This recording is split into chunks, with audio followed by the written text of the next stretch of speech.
if you haven't heard, I'm doing another candy party.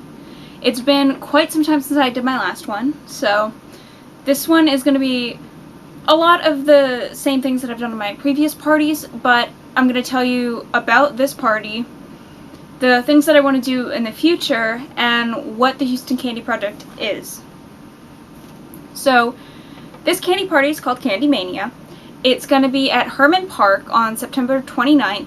It's going to be from 2 to 6 p.m. And if you went to the last one, which was Halloween candy, if you went to the last one, then you'll know exactly where this one's going to be. It's going to be that same location. If you go to the Miller Outdoor Theater, you've got like that giant hill with the statue on it. We're going to be on the other side of the hill. There's like a couple tables down there, like 3 or 4 tables. I'm going to bring out my own tables, so in case we get a lot of people out there. So that's where it's going to be. It's definitely going to be all ages. I want it to be an opportunity for the younger kids who are interested in candy and the EDM community to be able to meet actual ravers, people who are in our own community. You know, you get to talk to them, you get to meet them. If you have questions, you can ask questions. So just get to meet a lot of new, interesting people. And if you're worried, like if your parents don't want you to go because they're worried about you being at a park by yourself, bring your parents. I'm okay with that. Bring your grandma, bring your brothers, bring your sisters.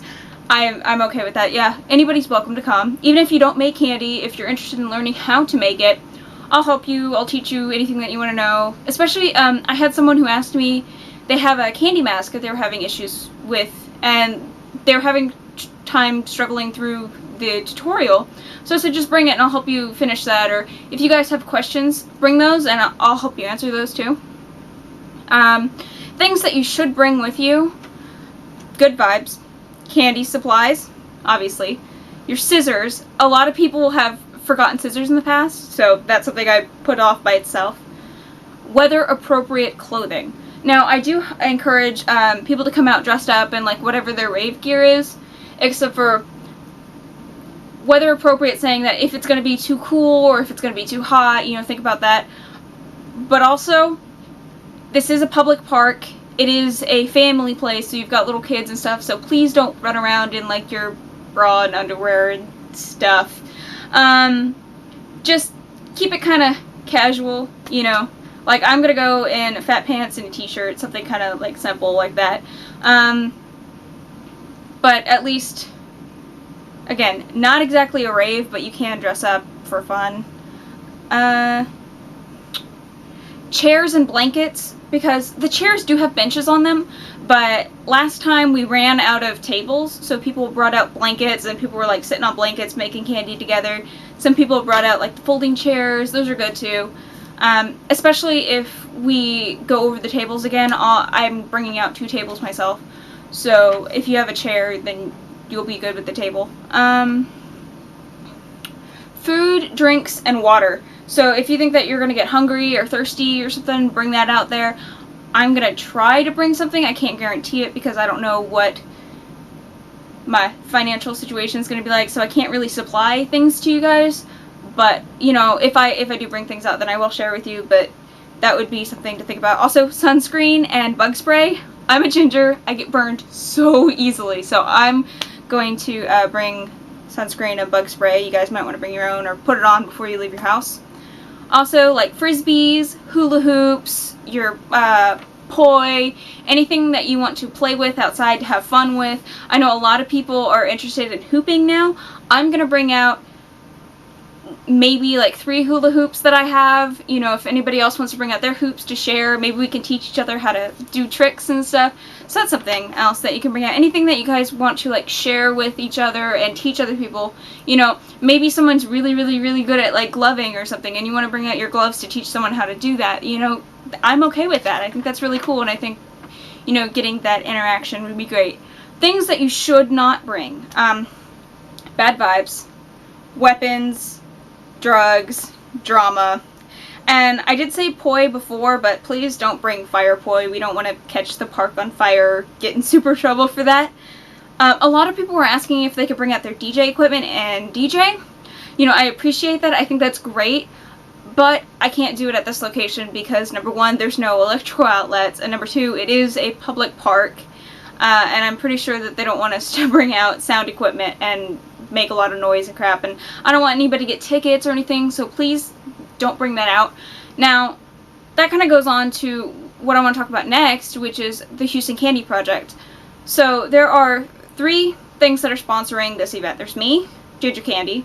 There is Candyland, which is my Facebook group that's got like something like 2,000 Kandi kids in it, you know, and also the Houston Kandi Project. This is something that I've come up with, and this is, I want to further it. This is the first time that I'm actually using that name out, but the idea is to help build up the Houston EDM community through outside gatherings, outside of just raves, because there's so many times that all we're doing is raving, you know, and a lot of people have either issues, like they're too shy, and they have social anxiety and stuff, so big crowds of people, they just get kind of scared, and they hang out by the wall.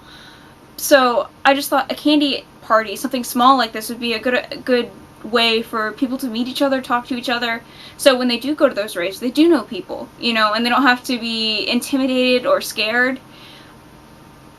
I also think that there's been a lot of apathy going on, a lot of people being like, if someone loses something or something gets stolen from them or somebody gets hurt or something like that, I've seen a lot of people who are just like, oh, who cares, they're being stupid, you know, and I think that's partially because we're not really a community anymore, you know, we just look at that person like, oh, that it's just another person, whatever, you know, and you don't think of that person as, you know, this is a person who's part of my community, this is a brother, this is a sister to me.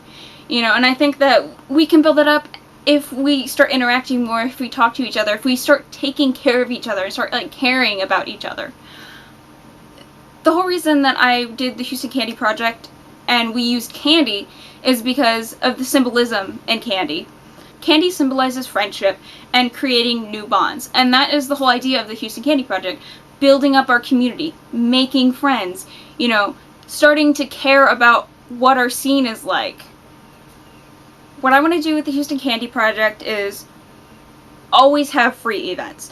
I don't want to charge for it. I always want them to be free, so anybody has access to it regardless of your financial situation, because I think that anybody should be able to come in and be a part of their community, and you shouldn't have to pay for that. It's always going to be all ages, because I always like bringing in those younger kids. They get to meet people, so when they do get older and they are able to go to those parties, they already know people. They can already go up and say hi to so-and-so, and they don't have to be scared, and maybe they get a little bit more guidance, because I've heard so many people talk about how the younger generation is so dumb and that they don't know all of the social taboos and whatnot, and they do stupid things. So if we can talk to these kids, let them understand, you know, this is the way that our scene works, this is how we do it, you know, here's some cultural aspects of why we do the certain things that we do, you know, maybe they won't make those mistakes.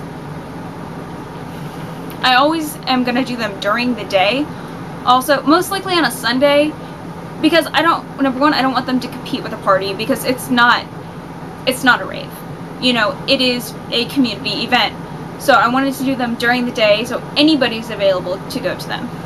Feature with the Houston Kandi Project, what I aim to be able to do is, you know, building that friendship, that bond in the community, but I also want to possibly offer classes.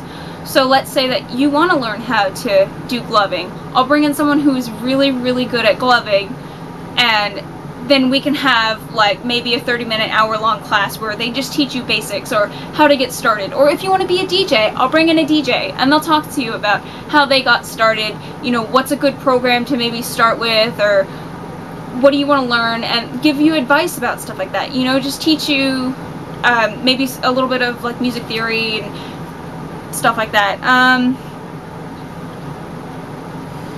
If you want to be a go-go dancer, I'll bring in a go-go dancer, and you know, they'll tell you the do's and the don'ts, the tips on your outfits, how to get bookings, things like that. You know, there's so much that I could do with this, and I think that it's a really, really great opportunity. What I also want to do with the Houston Kandi Project is eventually, if I can get enough donations from people, I would like to be able to provide food for everybody. I would like to provide candy supplies so you don't have to bring out your own supplies. You know, we could have DJs out there. We'd have a lot of fun. I want to have a candy piñata, like a piñata filled with candy and beads, so when you hit it, it all rains down. I think that would be awesome. Or maybe have like an entire kiddie pool that's filled up with beads so you could go swimming in beads. You know, I mean, there's so much that I could do with this, and I am just super, super excited about it, and I hope that you are too, to be able to do the next event where I want to. I'm not going to talk about the location right now, but I'm going to have to rent a pavilion. It's going to be about like $125 to be able to do that, and then to be able to supply food and supplies and everything else that I have to do. I think when I put it all together, it averaged out to be about $300. I know it might sound like a lot at first, but if you think about it, if 10 people donate $30, then that's done. Or if I have 30 people donate $10, then we've already met that goal. And the deposit that I put down for the pavilion, I do get back. So I'd be able to take that and do another party, and another party, and another party, and keep rolling that into parties. The idea of the Houston Candy Project was to provide all of this stuff for the community, but to have it be community-funded events for the community. So basically, anything that you put into it is what you get back out of it. Right now, it's just me who's running it, but I would eventually like to add in new members, other people who will help me organize it. But for this, I didn't really need too much help. I had people who did come to me and volunteer, and I'm super grateful for that. Right now, all I need is people to get the word out, to promote it, to talk about it, you know, to share the idea with other people. And I do want to do these on a semi-regular basis, so maybe every couple months I'll start doing them, and by the time that if I get more donations or whatever, I'll be able to roll it in and do the parties quicker and quicker. But for right now, it's going to be every couple months, you know, until I can get everything settled and I do get enough donations that I'm able to do that. So I hope that this was exciting to you and that it was something that you liked, and give me feedback for it. Something else I was thinking about doing was, because I'm going to have a lot of Candy Kids all together, I was thinking about possibly doing a questions and answers video of just Houston Candy Kids. So if you've got any questions that you want to ask me, if you want to ask other Candy Kids, you know, maybe I'll just do like a segment and do like mini interviews with people and ask them questions and stuff, which I think would be really, really cool. So leave me a comment below telling me what you thought about the Houston Candy Project, or a question that you want to ask, or something like that, and I will talk to you guys later.